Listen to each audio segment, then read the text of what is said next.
Similarly, the annual limit of 2.40 lakh rupees for TDS on rent is being increased to 6 lakh rupees.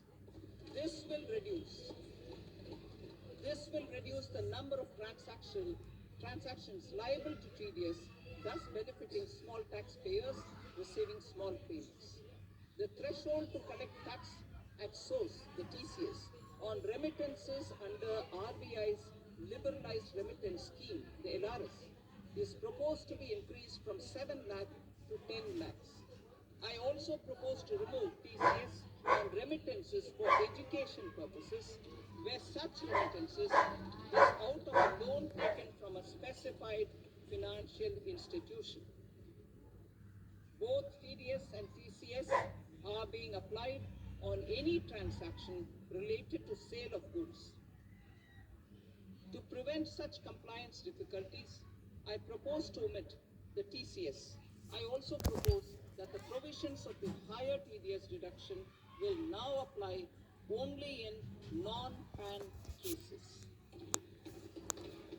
In July 2024, the delay for payment of TDS up to the due date of filing statement was decriminalized.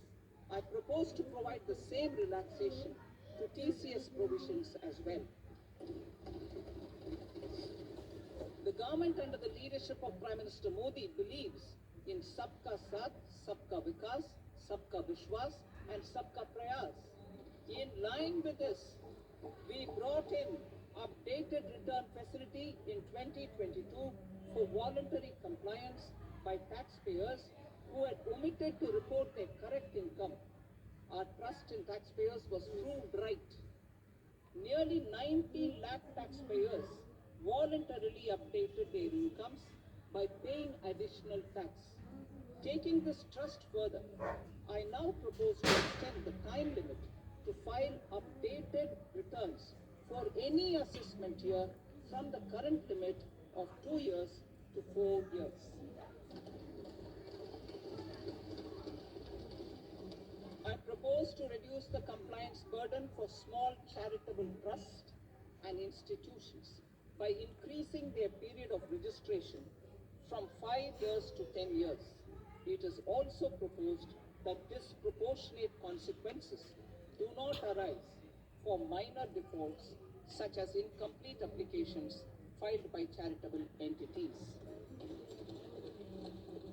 Presently, taxpayers can claim the annual value of self-occupied properties as nil only on the fulfillment of certain conditions.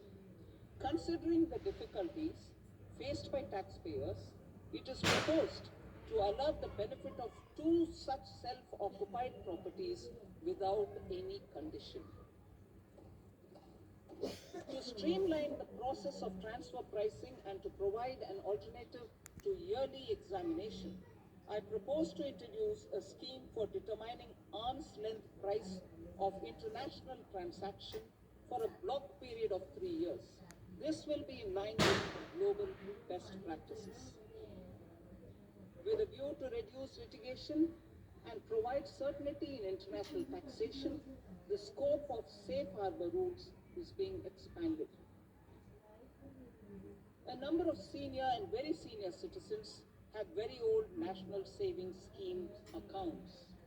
As interest is no longer payable on such accounts, I propose to exempt withdrawals made from NSS by individuals on or after 29th August 2024. I am also proposing to allow similar treatment to NPS Vatsalya accounts as is available to normal NPS accounts subject to overall limits. In my speech in July 2024, I had promised that all processes, including giving effect to appellate orders, shall be digitalized and made paperless over the next 2 years. So I'm happy to announce that digitalization is being made operational now. In July 2024, we brought in the Vivad Se Vishwas scheme to resolve income tax disputes pending in appeal. The scheme has received a great response, with nearly 33,000 taxpayers having availed of the scheme to settle their disputes. I have a few proposals to promote investment and employment. It is proposed to provide a presumptive taxation regime for non-residents who provide services to a resident company that is establishing or operating an electronics manufacturing facility. I further propose to introduce a safe harbor for tax certainty for non-residents who store components for supply to specified electronics manufacturing units. Presently, the tonnage tax scheme is available only to sea-going ships. The benefits of existing tonnage tax scheme are proposed to be extended to inland vessels registered under the Indian Vessels Act 2021 to promote inland water transport in the country. Extension for incorporation of startups. We continue to support the Indian startup ecosystem. I propose to extend the period of incorporation by 5 years to allow the benefit available to startups which are incorporated before 1/4/2030. In order to attract and promote additional activities in the IFSC, I am inter alia proposing specific benefits to ship leasing units, insurance offices, and treasury centers of global companies which are set up in IFSC. Further, to claim benefits, the cut-off date for commencement in IFSC has also been extended by 5 years to 31/3/2030. Category 1 and Category 2 AIFs are undertaking investments in infrastructure and other such sectors. I propose to provide certainty of taxation to these entities on the gains from securities, to promote funding from sovereign wealth funds and pension funds to the infrastructure sector. I propose to extend the date of making an investment by 5 more years up to 31st March 2030.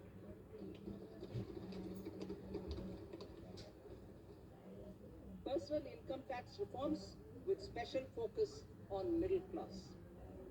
Democracy, demography, and demand are the key support builders in our journey towards Vikasit Bharat. The middle class provides strength for India's growth.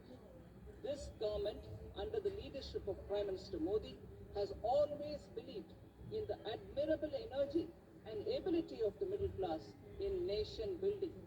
In recognition of their contribution,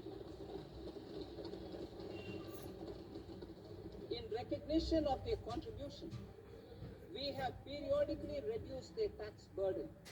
Right after 2014, the nil tax slab was raised to 2.5 lakhs of rupees, which was further raised to 5 lakh rupees in 2019 and to 7 lakh rupees in 2023.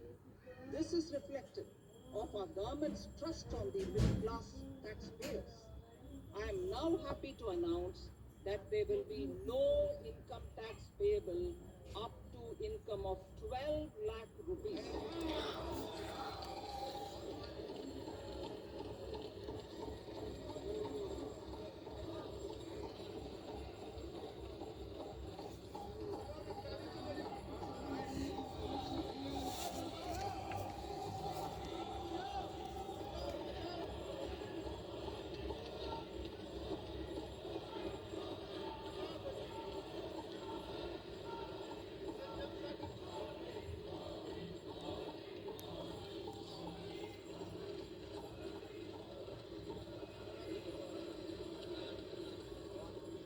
So, average income of 1 lakh per month other than the special rate income such as capital gains under the new regime.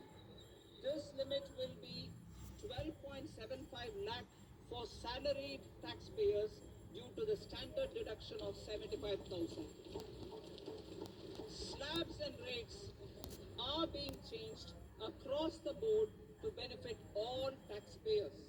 The new structure will substantially reduce the taxes of the middle class and leave more money in their hands, boosting household consumption, savings, and investment.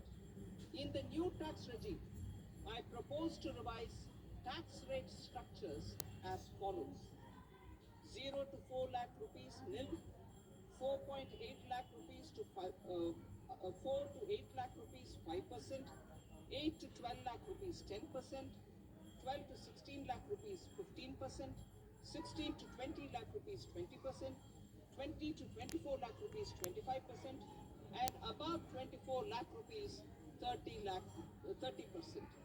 To taxpayers,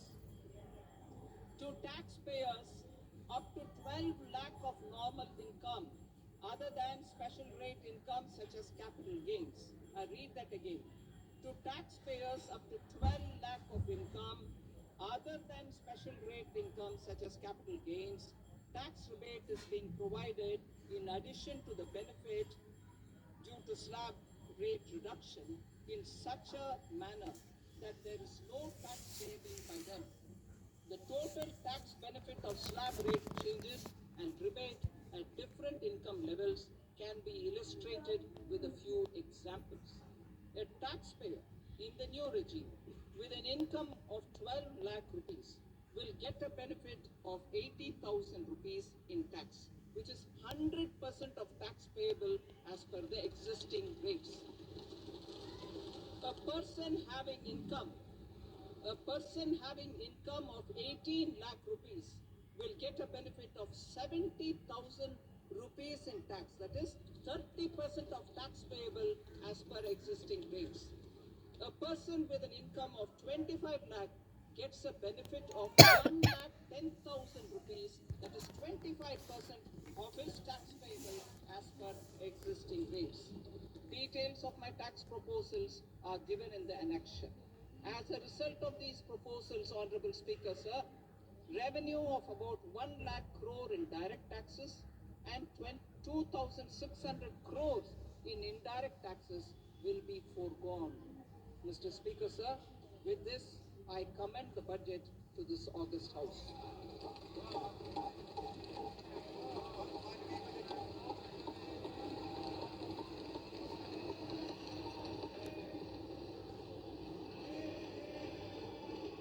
Item number 2, Srimati Nirmala Sitharaman.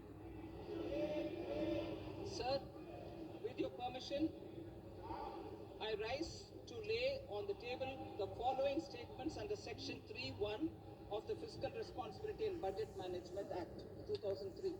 Medium-term fiscal policy cum fiscal policy strategy statement and my macroeconomic framework statement. Item number 3, Srimati Nirmala Sitharaman.